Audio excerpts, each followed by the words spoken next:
여러분, 안녕하세요. 매일 성경 읽기 잘하고 계신가요?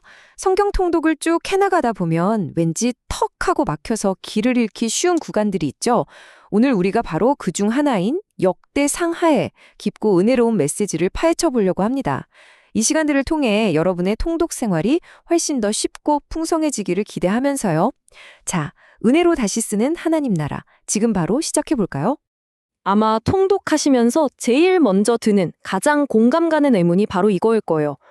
열왕기 상하에서 다 읽은 역사 같은데 이걸 왜 또 읽고 앉아 있어야 하지? 한 번쯤 생각해 보셨죠? 하하, 이걸 제대로 이해하려면 먼저 역대기가 쓰여진 그 시대적 배경, 즉 포로 귀환기로 돌아다 봐야 합니다. 바벨론 포로 생활을 마치고 잿더미가 된 예루살렘으로 돌아온 이스라엘 백성들을 한번 상상해 보세요. 그 절망 속에서 그들은 이렇게 묻고 있었습니다.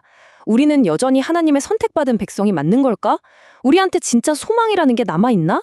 바로 이 간절한 질문에 답하기 위해 쓰여진 책이 역대기입니다. 보시다시피 두 역사서에는 기록 목적에 아주 명확한 차이가 있어요.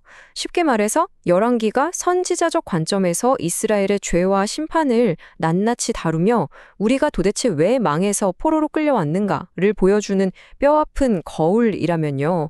역대기는 제사장적 관점에서 쓰였습니다.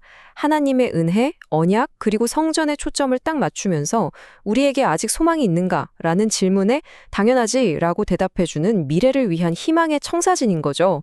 느낌이 확 다르죠? 자, 오늘 우리가 이 역대기의 뼈대를 잡기 위해 살펴볼 흐름입니다. 역대기의 기록 목적부터 시작해서 족보의 의미, 다윗 언약과 성전, 유다 왕들의 회복, 구속사적 관점, 그리고 오늘 우리 삶에 주는 메시지까지 쭉 이어서 살펴보겠습니다. 그럼 본격적으로 들어가서 족보가 주는 영적 의미, 아담에서 귀환까지의 여정을 살펴보죠. 역대상 1장부터 9장까지 이름만 끝도 없이 쏟아져 나오잖아요. 솔직히 족보 읽다가 여기서 통독 접을까 싶으신 분들 많으실 겁니다. 하지만 이거 포기하시면 안 됩니다. 이 족보가 태초의 아담에서부터 족장 시대를 거치고 다윗 왕조를 지나 무려 지금 포로에서 돌아온 귀환민들에게까지 완전 다이렉트로 이어지고 있거든요. 이 장대한 역사의 파노라마가 절망에 빠진 사람들에게 뭘 말하고 싶었을까요? 얘들아, 너희 실패해서 버려진 거 아니야. 창세부터 시작된 하나님의 언약 백성이라는 너희의 그 엄청난 정체성, 지금도 여전히 완벽하게 유효하다.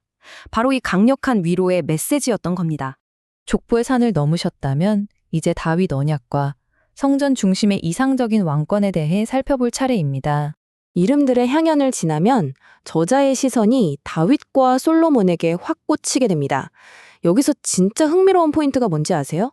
다윗의 밧세바 사건이나 솔로몬의 우상 숭배 같은 그런 치명적인 흑역사는 과감하게 패스해버립니다. 왜냐고요? 역대기가 진짜 보여주고 싶은 최고의 왕은 전쟁 잘하고 땅 넓히는 왕이 아니었기 때문이에요.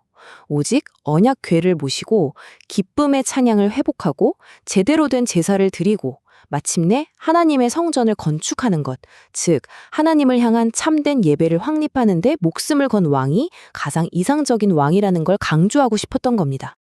그리고 바로 이 구절.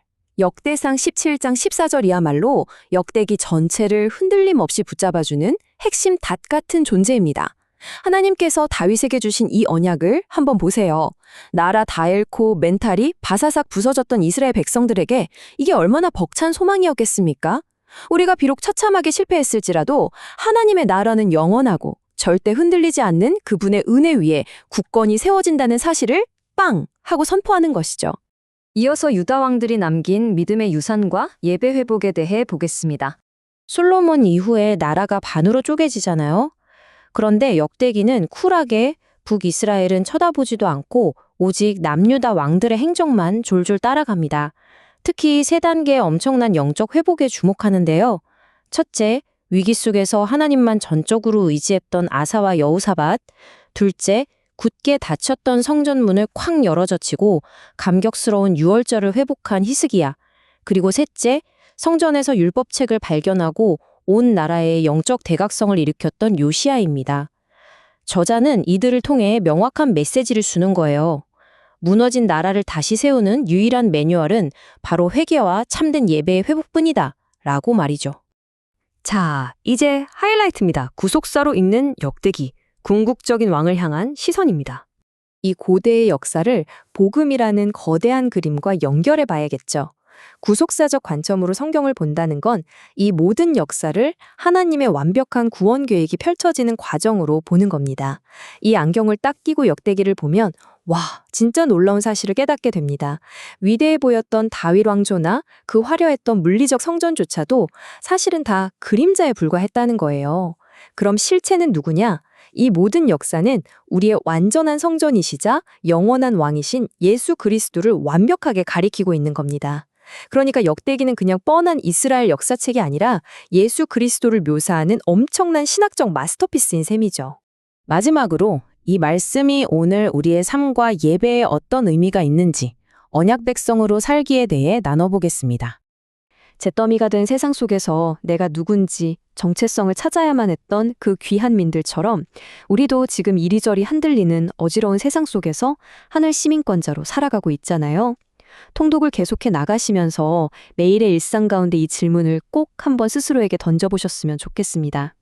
나는 내 삶의 자리에서 어떻게 참된 예배를 회복할 것인가? 여러분, 역대기를 통해 우리를 영원토록 덮어주시는 그 크신 그리스도의 은혜를 발견하셨나요? 그렇다면 이제 오늘 여러분의 무너진 일상의 성전을 다시 세워갈 차례입니다.